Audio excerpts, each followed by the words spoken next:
Hello and welcome to Langston Hughes Community Library and Cultural Center's 41st Kwanzaa celebration.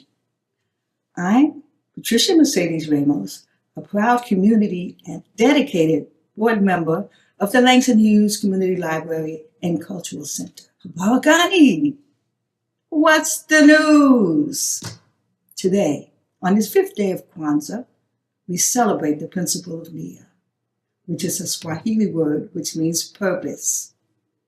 As I reflect on this year and all the changes and struggles that we've gone through, I'm reminded of my life's purpose, and that is to help people become their best selves.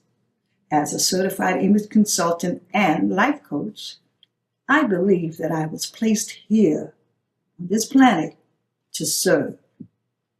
So many people struggle with not knowing what their purpose is. God above has given all of us a purpose. And our job is to find out what that purpose is.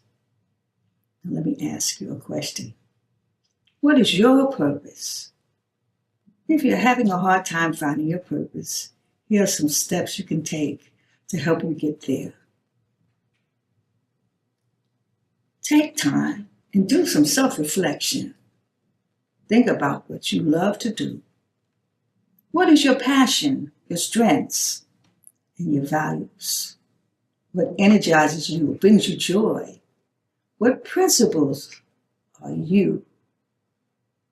most important to you? What suffering deeply affects you? Remember, finding your purpose is a continuous process. As I close, I want you to meditate on the things that I just talked about. To the people who are really struggling with identifying their purpose, it is my hope that the points I share with you today will help you to discover and live your best life on purpose. Wishing you love, peace, and prosperity now and in the new year.